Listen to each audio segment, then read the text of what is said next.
오늘 밤에 저희들이 이사야서 20장과 21장의 말씀을 읽었습니다. 저희들이 지금 계속해서 이사야서를 수요일과 그리고 금요일 밤에 말씀을 나누고 있습니다.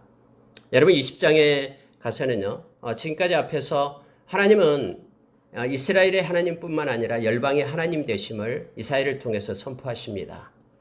그리고 19장에 와서는 애굽의 그러한 심판에 대해서 하나님께서는 말씀하시고요. 20장 오늘 읽은 말씀 가운데는 성경에 보면은 구스에 대해서 다시 말하고 있음을 보게 됩니다. 애굽과 구스에 대한 내용을 20장에서 말하고 있습니다.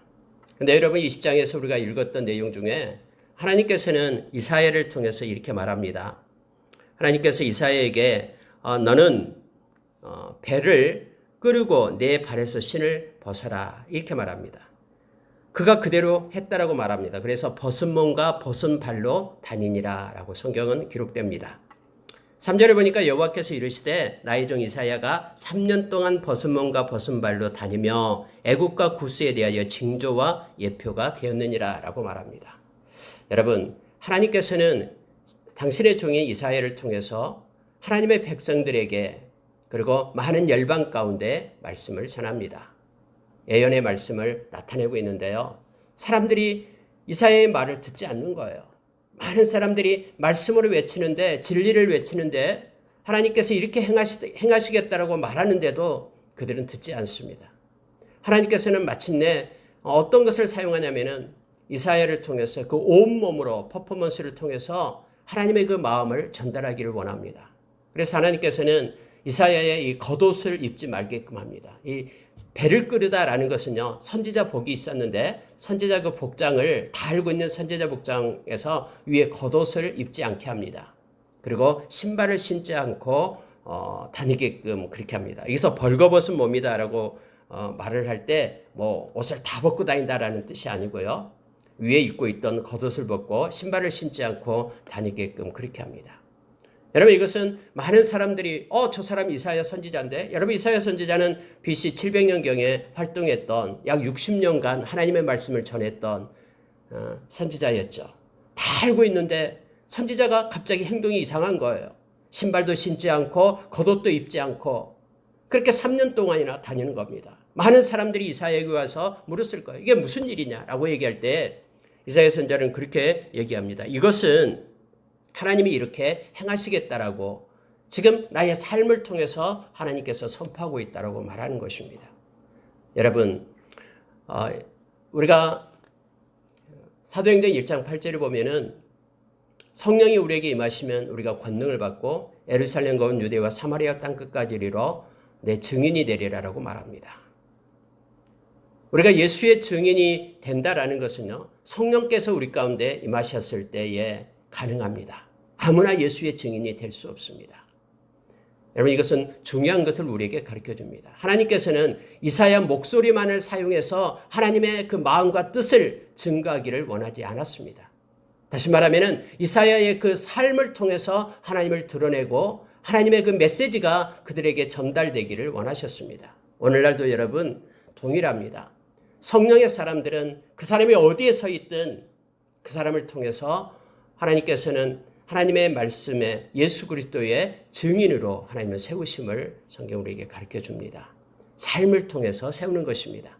하나님의 이사야를 사용하시되 그의 삶을 통해서 그가 벗은 몸으로 그렇게 3년 동안 다니게끔 하면서 많은 사람들에게 하나님께서 이렇게 애굽을 향하여 구스를 향하여 마지막 때 이렇게 될 것이다라고 선포하게끔 그렇게 하는 거예요.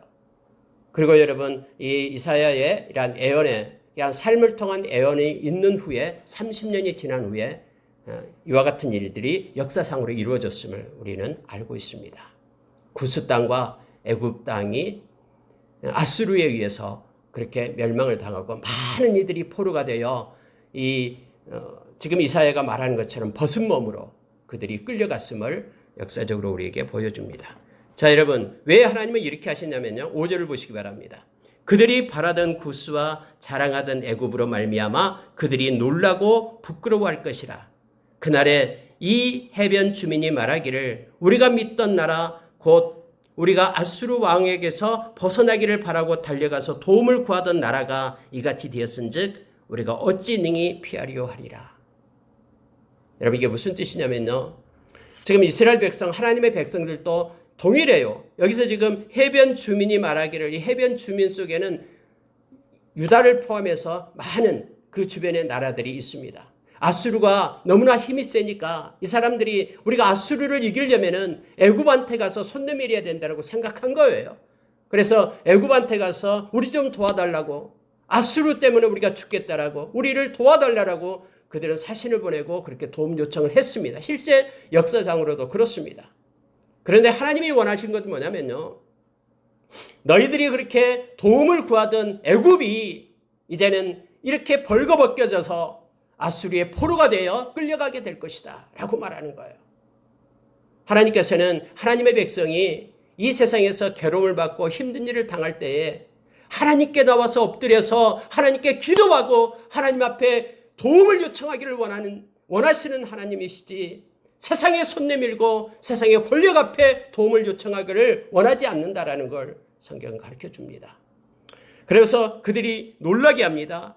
그들이 바라던 구스, 자랑하던 애굽이 이제는 그들이 망했다라는 거예요. 놀랍고 놀랍다. 자기들이 의지했던 것들이 자기에게 도움을 줄 수 없다라는 것을 하나님께서는 예언을 통해서 말씀하시고 그렇게 역사상으로 성취했음을 우리에게 말하게 합니다. 오늘날도 여러분, 우리에게 삶 가운데 어려움이 닥칠 때 하나님의 백성은 가장 먼저 하나님을 찾아야 됩니다. 이걸 하나님이 원하십니다. 하나님을 경외한다 할 때 이 경외한다라는 것은요, 하나님을 가장 먼저 생각하고 하나님을 가장 먼저 사랑한다라는 뜻입니다. 여러분이 즐거울 때 누구를 먼저 가장 생각합니까? 하나님 생각하며 하나님 감사합니다라고 고백합니까? 여러분이 어려움 당할 때에 누구에게 손 내밉니까? 전문가에 찾아갑니까? 아니면 다른 권세와 다른 물질을 의지합니까? 하나님은 하나님을 찾아와 하나님께 엎드려 하나님께 도움을 구하기를 원합니다. 이것이 하나님을 경외하는 것임을 알게 하고요. 이사야를 통해서 결국 이스라엘 백성이 하나님 앞에 먼저 나올 것을 요청하고 있음을 보게 됩니다. 여러분 21장에 가서는 이제 바벨론에 관한 그런 바벨론 멸망에 관한 묵시가 나오고 있습니다. 물론 우리가 요한계시록 18장에 바벨론에 대해서 성경은 기록되고 있죠. 바벨론은 세상을 상징하고 있음을 성경 우리에게 말해줍니다. 마지막 때에 하나님의 심판대 앞에 서게 되는 바벨론.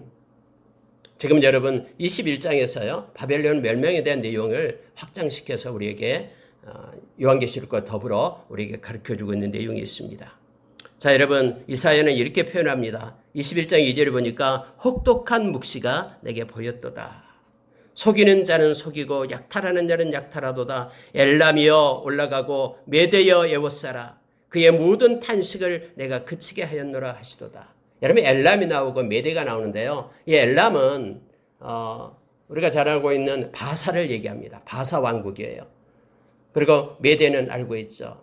여러분 BC 539년에요. 이 바사와 메대가 바벨론을 순식간에 멸망시킵니다.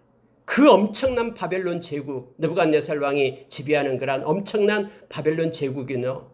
누가 바벨론을 무너뜨릴까라고 말하고 있을 때 하나님께서는 내가 바벨론을 멸망시킨다라고 말합니다. 그러면서 갑자기 바사와 메대 왕국, 엘렘과 여기서 말하는 성경에 나온 대로 엘람은 바사를 나타내고요. 엘람과 메대, 여기에서 우리가 잘 아는 고레스 왕이 나타나죠. 고레스 왕이 바벨론을 순식간에 멸망시키는 장면이 나옵니다. 그리고 우리가 잘 아는 BC 538년에 바벨론 포로로 끌려갔던 이스라엘 백성들을 예루살렘으로 올라오게끔 하는 그러한 일이 성취되었음을 우리는 역사로 보게 됩니다. 예레미야 선지자가 70년 만에 하나님께서 돌아오게 하겠다라고 그렇게 언약을 그렇게 예언을 하고 약속을 했죠. 아무리 70년이 기다려도요. 이스라엘 백성이 노예로 끌려갔는데 뭔가 일어날 기미가 하나도 안 보여요. 야, 이거 어떻게 된 거냐? 하나님께서 약속했는데, 그러나 하나님은 한 번 하나님 입에서 나온 말씀은요 반드시 성취됨을 역사로 증명을 합니다. 이사야서 55장 11절에서 그렇게 말하죠. 하나님의 입에서 나간 말씀은 절대로 소멸된 법이 없다라고 우리에게 말합니다. 하나님의 기쁘신 뜻을 행하고요. 그리고 하나님의 영광을 위하여 형통한다라고 우리에게 가르쳐 줍니다. 하나님의 예레미야 선지자를 통해서 70년 후에 하나님께서 이스라엘 백성을 이끌어 올리겠다라고 말씀하신 것이요, 이 고레스 왕을 통해서 성취되게 됨을 성경은 우리로 하여금 가르쳐 줍니다. 이처럼 여러분, 하나님은 이 엘람과 메대를 통해서 하나님께서는 바벨론을 멸망하겠다라고 미리 이렇게 이사야 선지를 통해서 예언하고 있음을 보게 됩니다. 자, 3절 한번 보시기 바랍니다. 그러므로 나의 요통이 심하여 해산이 임박한 여인의 고통 같은 고통이 나를 엄습하였으므로 내가 괴로워서 듣지 못하며 놀라서 보지 못하도다 하면서 혹독한 그런 묵시가 이 이사야에게 임한 것입니다. 막 그 멸망의 그런 장면이 이사야에게 나타나니까 너무나 고통스러워하는 그런 이사야의 모습을 나타내고 있습니다. 그러면서 이사야 선지자는 이제 파수꾼을 세워요. 파수꾼을 마치 제3자적 입장에서 파수꾼이 바로 이사야 선지자인 거예요. 이렇게 파수꾼이 많은 그 성을 지키면서 그렇게 달려오는 적군을 보는 것처럼 그렇게 묘사하면서 이제는 이렇게 말씀을 예언하고 있음을 보게 됩니다. 이 파수꾼이 바로 이사야 선지자 자신임을 나타내고 있어요. 자, 9절을 보십시오. 보소서 마병대가 쌍쌍이 오나이다 하니 그가 대답하여 이르되 함락되었도다 바벨론이여 그들이 조각한 신상들이 다 부서져 땅에 떨어졌도다 하시도다. 내가 질밟는 너여, 내가 타작한 너여, 내가 이스라엘의 하나님 만군의 여호와께 들은 대로 너희에게 전하였노라 하면서 성경에서 21장에서요, 하나님께서는 하나님의 때에 그렇게 악랄했던 바벨론이 하나님으로 인하여 멸망받게 됨을 성경은 말해주고 있습니다. 여러분, 하나님은 모든 우주의 하나님이시고요, 또 하나님은 열방을 심판하시는 하나님이심을 우리로 하여금 깨닫게 합니다. 그래서 우리로 하여금 우리가 요한일서 2장 15절 이하의 말씀처럼 너희는 세상과 세상에 있는 것들을 사랑하지 말라라고 얘기합니다. 그것은 잠깐 있다가 없어지는 것이고요. 그리고 그것은 마치 육신의 정욕과 안목의 정욕과 이생의 자랑이다라고 말하면서 너희는 하나님의 말씀, 하나님의 뜻을 따라 행할 것을 우리에게 요청해 주고 있죠. 하나님의 말씀을 따라 행하는 것은 영원히 없어지지 않고 영원히 있게 된다라고 우리에게 말해주고 있습니다. 이 세상 살아가면서 모든 열방과 모든 온 우주를 주관하시는 하나님이 우리 하나님 되심을 우리가 기억하면서요, 어떤 어려움이 있더라도 하나님을 의지하는 자로 우리가 서기를 원합니다. 하나님은 바벨론을 멸망시켰습니다. 그리고 하나님이 말씀하신 대로 하나님께서는 이스라엘 백성을 구원해서 다시 예루살렘으로 입성하도록 그렇게 행했음을 우리가 알게 합니다. 자, 11절에 가보면은 두마에 대한 경고라 하면서 두마가 나오는데, 두마는 그 세일에서 있는 세일산에 살고 있는 에돔 족속을 얘기하고 있는 것입니다. 자, 12절에 한번 보십시오. 파수꾼이 이르되 아침이 오나니 밤도 오리라. 네가 물으려거든 물으라. 너희는 돌아올지니라 하더라. 사람이 세일에서 나를 부르되 파수꾼이여 밤이 어떻게 되었느냐, 파수꾼이여 밤이 어떻게 되었느냐, 이렇게 말할 때 아침이 오나니 밤도 오리라 라고 말합니다. 여러분, 파수꾼이 말할 때 이 아침이 오라니 밤도 온다라는 뜻은 무슨 뜻이냐면요, 하나님에게 백성들에게는 광명의 아침이 임합니다. 언제나 심판이 그렇습니다. 심판은요, 모든 자에게 심판이 임합니다.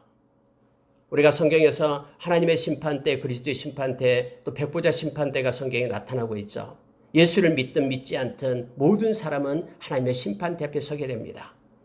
히브리서 9장 27절의 말씀처럼 한 번 죽는 것은 정해지고요, 후에는 심판이 있다고 말합니다. 그런데 똑같은 심판이라고 해도요, 하나님의 백성에게는, 예수 그리스도를 믿는 이들에게는 그것이 상을 받는 날로 정해져 있음을 성경은 가르쳐 줍니다. 하나님께서는 우리가 예수 그리스도의 보혈을 힘입고 우리가 회개할 때에 우리의 모든 죄악들은 다 소멸됩니다. 그리고 심판대 앞에 우리가 요한계시록 20장에 보면은 행위의 책과 생명책이 있다고 그러죠. 우리가 행했던 모든 죄들은 하나님께서 다 잊어버리겠다라고 말합니다. 예수님의 보혈로 인하여 깨끗함을 받게 된 것입니다. 그리고 우리가 찬물 한 그릇 누구에게 선한 일 한 것은 다 상을 잃지 않을 것이다라고 우리에게 가르쳐주고 있죠. 그래서 여러분 심판대 앞에서는요 모든 열방 족속이 다 심판을 받습니다. 하나님의 백성에게는 생이 주어지게 되고요. 그렇지 않는 믿지 않는 영혼들에게는 생명책에 기록되지 않는 이들에게는 불못에 던져지는 그러한 혹독한 심판이 있습니다. 여러분 여기서 파수꾼이 이르되 아침이 오나니 이때 아침은 의인들에게 믿는 자들에게 해당되는 말씀입니다. 영광의 아침이 오게 됩니다. 그리고 그런데 이어서 밤도 오리라 라는 것은 멸망의 밤을 나타내고 있습니다. 이 두 가지 것을 동시에 지금 말하고 있습니다. 파수꾼이 말하는데 하나님에게 속한 자들에게는 영광의 아침이 오지만은 그러나 악인에게는 바로 멸망의 밤이 오게 될 것이다라고 여기서 12절에서 말씀하고 있는 것입니다. 자, 13절 이하에서는 아라비아에 대한 경고가 나옵니다. 드단 상인들이 나오고요. 계속해서 이사야 선지자는 각 나라를 이렇게 심판하시는 하나님을 나타내고 있는 것입니다. 여러분 아라비아 대에서 밑에 나오면요. 이 게달이 나옵니다. 자, 16절 한번 보시기 바랍니다. 주께서 이같이 내게 이르시되 품꾼에 정한 기한같이 1년 내에 게달의 영광이 다 쇠멸하리니 게달 자손 중 활가진 용사의 남은 수가 적으리라 하시니라. 여러분 원래 게달은 아라비아의 그 유목민들을 나타낼 때 게달이라고 얘기합니다. 게달은 무역을 해가지고 돈이 굉장히 많았습니다. 그런데 그래서 그들에게는 영광스러운 물질이 있었고요. 권세도 있었습니다. 그런데 하나님의 심판이 임할 때에는 반드시 게달의 영광이 다 쇠멸하게 될 것이다라고 말합니다. 우리가 마지막 때에 하나님 앞에 섰을 때는 우리가 가진 물질이 또 우리가 가진 모든 것들이 우리를 구원해내지 못합니다. 오직 믿음만이 우리를 구원할 수 있다고 성경은 가르쳐주고 있죠. 여러분 야고보서 5장에서 우리는 너무나 잘 압니다. 너가 마지막 때에 물질을 쌓았다라고 말합니다. 그런데 그 내가 쌓은 그 금, 은이 그 녹이 너의 살을 먹을 것이다라고 말하죠. 너가 품꾼에게 주지 않는 그것이 심판을 받게 될 것이다라고 우리에게 말해주고 있습니다.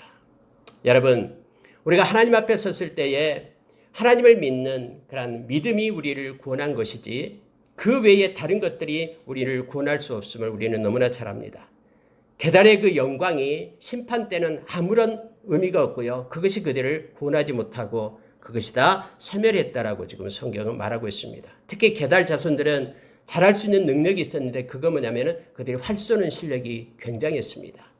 그들 자신을 지켜내야 되기 때문에 그렇습니다. 그런데 17절에서 게달 자손 중 활가진 용사의 남은 수가 적으리라 해서 그들의 심판 가운데 그들이 가지고 있는 능력이 아무런 그러한 도움이 되지 않았다라는 것을 성경은 가르쳐주고 있습니다. 오늘 저희들이 20장과 21장 두 장의 말씀을 읽었습니다.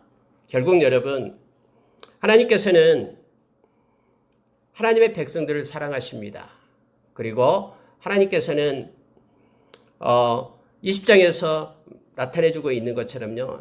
하나님의 백성이 하나님을 의지하고 하나님께 기도하고 나가기를 원합니다. 세상에 손 내밀고 사람을 의지하는 것을 하나님은 원치 않고 하나님을 경외하는 것이 하나님만을 먼저 생각하고 의지한다라는 것을 우리가 기억하기를 원합니다.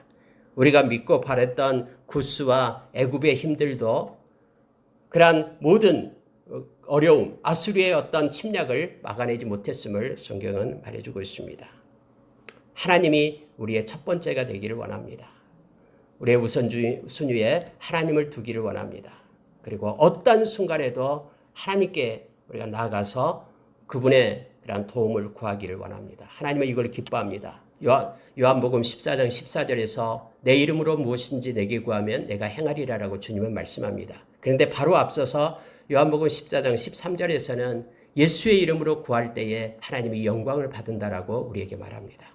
이 땅에서 하나님을 믿는 백성들은 하나님께 나아가서 기도할 수 있는 특권이 있습니다.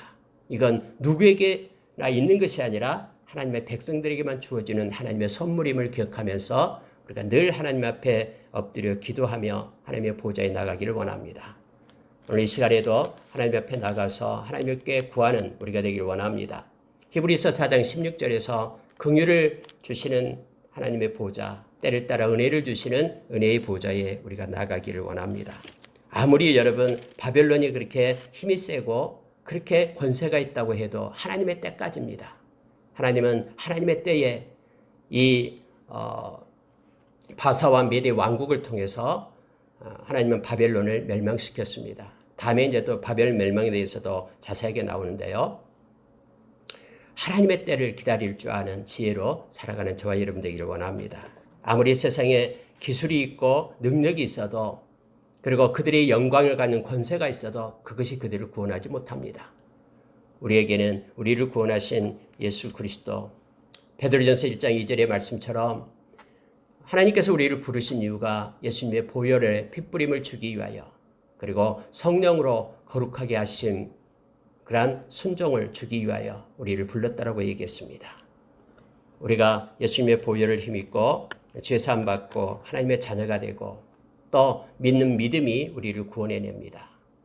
우리 함께 이 시간에 기도하는 시간 갖도록 하겠습니다. 기도하겠습니다.